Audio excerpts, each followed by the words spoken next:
Hello, everybody. Happy Tuesday. I hope you are all doing well.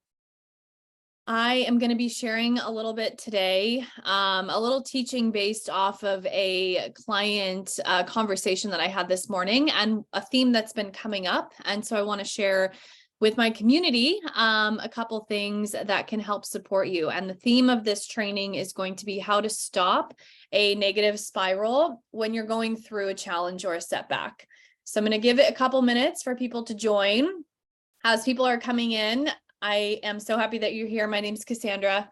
I am the owner of Revive and Thrive Women, and I'm very excited to see some of you trickling in. If you are here live, make sure to say hello on the comments. I also have a situation going on right now where I have Facebook and Instagram going, so we'll see how it goes. I am testing my innovation skills and seeing if I can do this at the same time, which is super outside my comfort zone, to be honest, because of all the things in my business, it is the tech that stresses me out. So the fact that I have like 3 screens that all have my face right now is a little overwhelming, but I'm going to practice what I preach today, as this is a new challenge, right? So for those of you who are in my world and keeping up on all of the things, you saw probably that yesterday I went live. I shared a celebratory live stream celebrating 1 year for me since I have left corporate. So yesterday, March 21st, marked 1 year of me leaving my corporate job to start my own business. I left corporate March 21st, 2022, and then I started my Revive and Thrive Women business March 26th. So 5 days later. It was like super fast from one thing to the next. There was not a lot of space in between. So this week feels really exciting for me. It's like a milestone for sure. The first year of business, I think, is a really big milestone, and we're coming up to that. On the 26th will be the year of business for Revive and Thrive Women. So really excited. So I'm going to be coming on here live throughout the week, and I want to make sure that every time I come live, it's super valuable for you. So today I'm going to be doing a little training. This is, again, something that's been coming up in a lot of my client calls, which is the theme of being super, super critical towards oneself, especially when you're going through a challenge, especially when there's a setback that occurs. There's a lot of challenging things happening right now. In all areas of life. And I'm seeing this not only in my clients, but in my own life, in my mentor, in my students. Like, it's everywhere. Everyone's going through a lot right now. And so one of the things that I know can happen when we go through challenges is that we start to be very critical of ourselves. And this happens even if the challenge is small. So sometimes we have these smaller challenges that we go through during our day at work. Maybe we have a stressful interaction with somebody. Maybe we turned in a presentation and we did something wrong. Maybe we were doing a meeting and something was said wrong, or, on the home front, maybe you had an interaction with your partner that wasn't the most fun. These things happen, and what that can lead to is us turning and being super critical of self. So let me know if that resonates with you, if you're here live, if you've ever noticed that when you were going through a challenge, you started to have a really critical lens in the way that you looked at yourself. I've definitely done that, especially when it comes to me being a mom. So when my daughter goes through something and I handle it in a way that I think I could have done a better job, I very quickly can turn very critical towards myself, and that just leads to more suffering for me. So today, what I want to teach all of you, which is definitely something that I use on a daily basis, especially as a mom of a toddler, is how to stop the negative spiral and then shift your attention into love and into care and into taking care of yourself. Because again, it can be really common for us to start being really critical when we go through challenges. So that's where we're headed today. And I'm going to give you 2 practices. I'm going to give you something that you can journal on that's going to be really helpful. And then I'm going to give you a body-based tool as well. So for those of you who are not super familiar with me, I know I have a lot of new followers all over the place on all things social media, which I'm super grateful for.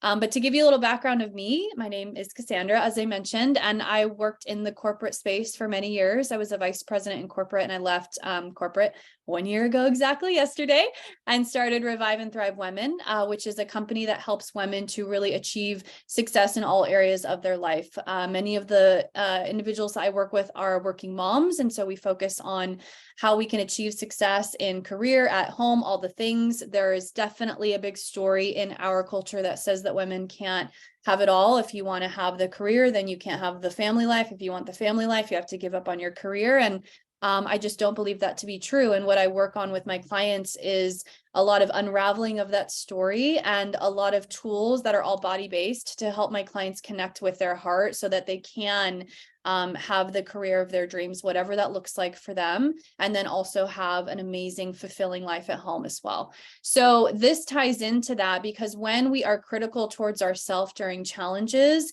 that stops a lot of momentum that sometimes has been built up as we're going to do the things we want to do. So if you are looking to navigate into something different in your career, that takes some momentum. I just went through that the last year, and it definitely is a buildup, of course. And one thing that I noticed would stop me in my tracks is a day of me being super harsh on myself, which would happen often because, again, starting a business from scratch was something that was new to me. It was a challenge. And so I would often find that as I came across these little challenges, if something didn't go right, or if I had to work later than I wanted to, and I missed a bedtime story with my daughter, I would all of a sudden go into this like inner critic type dialogue. So I want to teach you what I've been using the last year because it's been really effective. And everything that I teach is incorporates body-based tools. So that is something that is a little unique to me, and I'm definitely going to bring that to this training today too. So if you're here live, say hello. I can see some of you live. I'm so glad that you're here. If you watch this on the replay, let me know, and let me know if what I teach is something that you think is going to be effective, and then go try it out and let me know if it was effective, because I also like to get that feedback as well. So the first thing that I want to talk about is, why do we get so critical of ourselves when we move through challenges, right? Why is it that when something goes the way, like it goes a way we didn't expect, all of a sudden our inner critic is like front and center, right? One of the things that I teach to my students is that we all have this big S self, which is our highest self. That's like our true self, our heart. And then we have this little S self, which is like our ego, the inner critic, the one that's always in your ear, like you're not doing a good enough job and you should have handled that differently. And why didn't you think about this? And I'm sure that we're all familiar with that voice. And that I call the little S self. And sometimes I imagine like the big S self is on one shoulder, the little S self is on the other, and they're like having battles, right? It's like, can always be this internal battle. Hi, Kayla, so good to see you. It can always be this internal battle of the two, right? And the days that we allow our highest self, our heart self, to lead are typically days that we get more accomplished, that we feel more connected to ourselves, and that we also feel connected to those around us. The days that we allow the little S self to lead, where it's like the one that's like, you're not good enough and you should have done this differently, that leads to disconnection within ourselves and also leads to disconnection with those around us. So if you are having a day where your inner critic is just like super loud, it's got the megaphone and it's been screaming in your ear all day, you probably feel a little disconnected when you come home. Maybe you're a little more irritated with your kiddos or with your hubby because you basically spent the entire day in battle with yourself. And nobody wants that. I know I don't want that. I know you don't want that. So there's a few things that you can do and start practicing today to really stop that inner critic in her tracks and then pivot so that you are then connecting to your highest self instead. And you know, what I want to talk about also with this is a like conflict of fear versus love. It's a conflict of doubt versus trust. It's a conflict of heart versus head, right? When we have a challenge happen. So I'll give you a personal example. My daughter is a toddler right now, and she is very sassy, very expressive. It's really beautiful to see her personality continue to change. And she's gotten into this phase in the last week where everything that she touches is hers and nobody else's.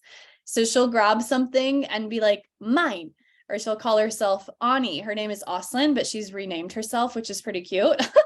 And so she'll be like, Ani's toy, Ani's toothbrush, Ani's ball, and I think it's, par for the course at this age. Like I've been to other groups where moms have similar aged kids and they're like, yeah, we're going through the same thing. So like, it's all good. Right. And it can be challenging at times. And one of the moments that I have found the most challenging is in the morning when I'm attempting to get her all ready and out the door. And there's always this point of time that is super challenging about 10 minutes before I get out the door, where she doesn't want to put her clothes on. She doesn't want to put her shoes on. Everything that she's holding is hers, and she doesn't want to let me help her. And so during those moments, I have noticed that again, like after the situation's over and I'm out of the challenge, I will have this narrative of negativity towards myself and my parenting and all of the things. So I've been using what I'm going to teach you often. And if any of you have little children, you probably know what I'm talking about. And if you don't, you can think of challenges that are coming up at work as well, because I have both and most people do. So let's dive into it. So what I mean by it's a conflict of like heart and ego, or fear and love. And I'll give you the example of this morning with my daughter. She was being a little difficult. She didn't want to put her clothes on. She didn't want to put her shoes on. I was late. My day started late, all the things. And then when I finally got a moment to sit down and decompress, the first thing that came into my head was this inner narrative around how I didn't handle the situation right. And when that happens, that is a fear-based conversation. It is not a conversation rooted in love, which is what often happens when we go through these challenges and we start to critique ourselves on how we moved through those challenges. It's often the fear that wins. And that leads to us suffering. That leads to us being stressed out. That leads to us being anxious. That leads to us being depressed. That leads to us being disconnected. So what I want to teach you today is how to connect back to your heart in the moments where challenges arise, because challenges are often scary, right? A challenge is something that's new. You haven't done this thing before. And so you don't necessarily know exactly what it's going to be like when you're doing it. There are, like I mentioned, smaller challenges and bigger challenges, but this is going to apply for all of it.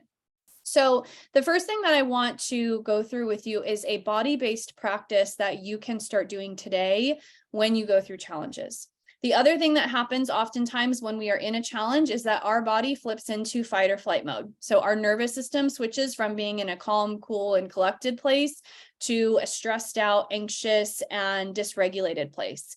If you've ever felt that while you've been in a challenge, let me know. Let me know in the chat, raise your hand, like whatever it is, right? Something happens that's challenging and all of a sudden your heart rate is up, you're sweating, you're feeling physical symptoms in your body. That is because your nervous system has shifted into a place of fight or flight. And that place is not the best place to make decisions.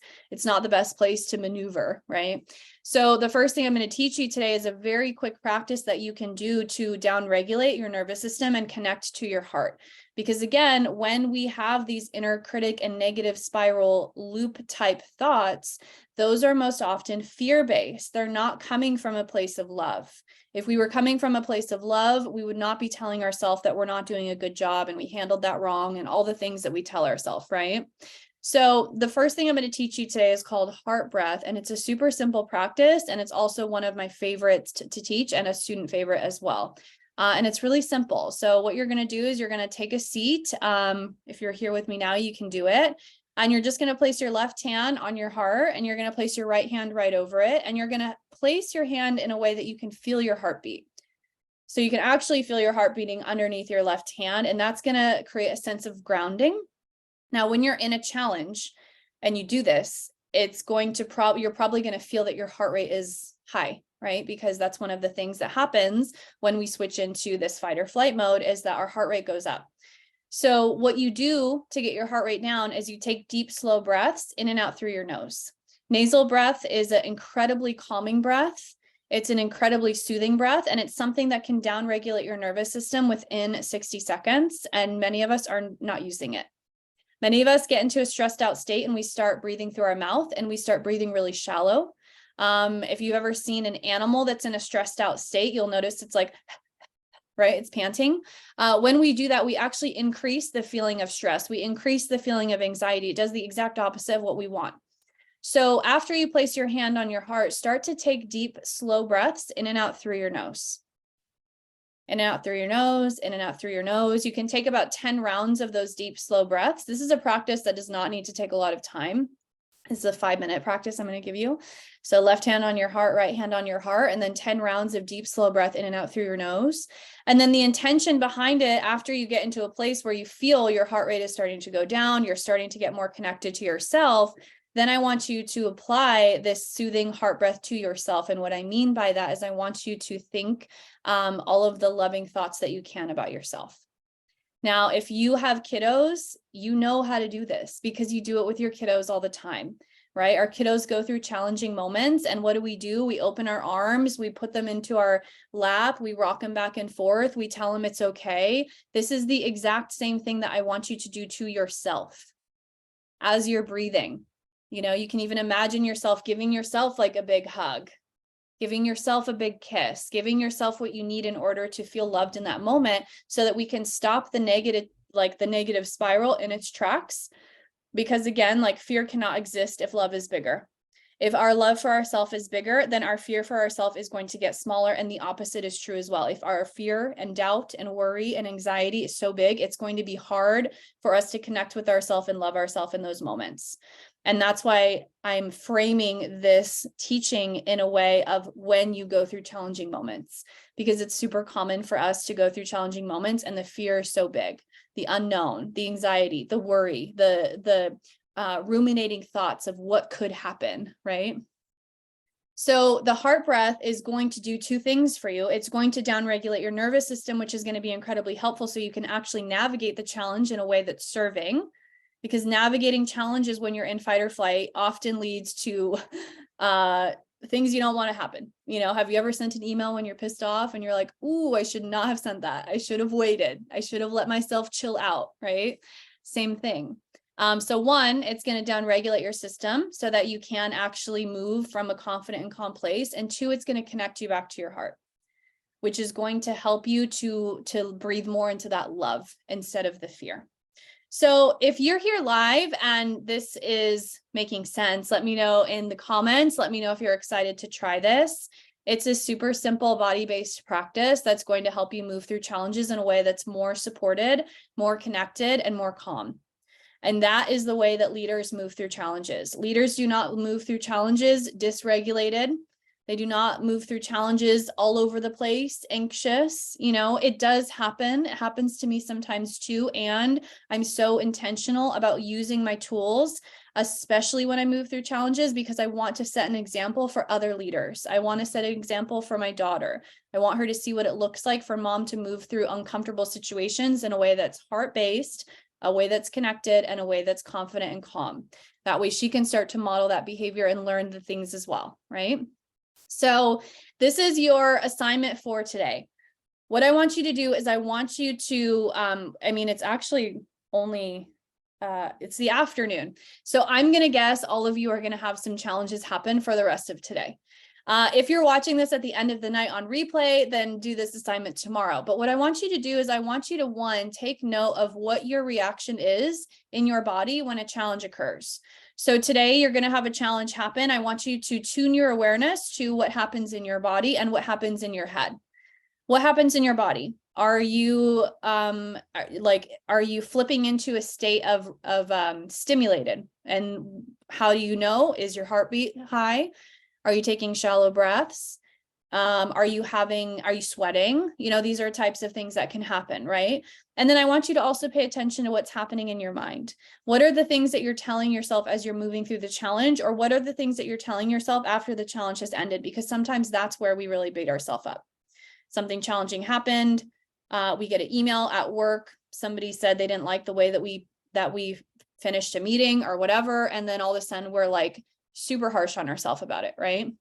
So that's the first thing, is just growing your awareness. And that's really important because you can't change anything if you don't have the awareness, right? And then the second thing that I want you to do is apply this tool. Apply this tool. It's super simple. Left hand on your heart, right hand over, deep breaths in and out through your nose, and apply love towards yourself as if you were holding your kiddo, as if you were holding your dog. You know, we know how to love big. We are big lovers. We need to learn how to love ourselves that big. That is super important. That will lead to more connection, and more connection leads to more growth because you're growing from a connected place, right? So this is very different than some of the things that are taught out there when it comes to challenges. When I was a VP in corporate, I used to run resiliency trainings for my team. And one of the things I saw in a lot of the curriculum was this very like harsh way of just like macho, just like push through the challenge, anything you can do to rise above. It was very harsh and there wasn't any heart at all. So I didn't teach my resiliency trainings like that in corporate. I ditched the notes. I was a rebel. I taught my team how to connect back to themselves. And it was super helpful. My team was a sales team. They were constantly taking sales calls, and sales calls can be roller coasters. You know, some people aren't interested. Some people yell at you. Some people love you. It's like all over the place. And so I taught my team to go into all of these challenges in a heart-based way. And if somebody hung up on them and didn't like them, it didn't mean anything about them. They did some heart breath and then they got through it, right? Heart breath was not something I taught in corporate. I renamed it to something else that was more, that they were more open to. But it was the same concept. So let me know if this was helpful today. I'm going to be coming on throughout the week and giving you some more tools. And the reason why I'm talking so much about resiliency and challenges this week is because I am in the launch for my program called Resilient Woman.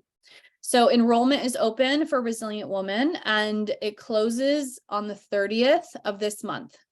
We are starting on the 30th of this month and I am so freaking excited. Resilient Woman is a 6-week course where I teach you how to maximize your growth in times of challenges, and I do so in a heart-based way. So what that means is what I'm going to be teaching you is like what I just taught you today and more, much deeper. Obviously, this is just like a 20-minute live, and I know you got a lot of value out of it. If you enroll in the 6-week course, you're going to get like 100 times more, right? So if you know that you are somebody who moves through challenges in a way that's kind of stressful, challenges happen and you collapse or you avoid or you scroll on Instagram or you watch TV, or you do everything in your power to avoid conflict because you just do not want to deal with it, then this training will be incredibly helpful for you because I'm going to teach you how to take care of yourself first so that you can move through challenges in a way that's connected, so that you can move through challenges in a way that's heart-based. And what that's going to lead to is growth. You will not grow if you do not move through challenges because you will just be stuck and frozen and scared, and there's no growth in that. I know all of you want to continue to grow as leaders. You want to grow as mamas. You want to grow in your career. And so you need to learn how to take care of yourself and regulate your nervous system so that you can take the steps to grow. And that's the piece that I see missing so much. I see a lot of frameworks out there for growth that don't include the regulation of your body. And all those things sound great, but if you do not know how to regulate your body, you will not be able to do those things. So we take care of that first in this training. And I teach you many heart-based tools that will help you to create calm in your body. So if this is something that sounds interesting to you, we are in early bird pricing right now. This week is early bird pricing. It's over $300 off. It's the lowest that this training will ever be, ever. And I don't want you to miss out on that if it's something that you know is going to support you. If you're not looking to increase your resiliency right now, if challenges don't stress you out, if you're good with that, I'm so happy for you. This training probably isn't going to be helpful. If you are somebody who gets stressed out when challenges come your way and you want to learn how to reduce your stress and increase your resiliency, then this will be the best thing for you to do. And if that's the case, please enroll at the lower price because that is available to you until Friday. At Friday at midnight, it will expire. The price will go up a few $100s. And again, it will never be at that low price again. So please let me know if you have any questions. If you do have any questions, you can reach out to me on Instagram, on Facebook, however you'd like. You can also book a free call with me. So if you are interested in learning how to increase your resiliency, but you want to get to know me more, before you commit. I totally get that. I have free breakthrough calls that are 30 minutes long, and you can book one of those and we can get to know each other, and I can go into whatever questions you have around the program, the curriculum, all the things. What you get when you enroll in this program is you get a Resilient Woman online course, which is over 20 videos that you take at your own pace and you have forever.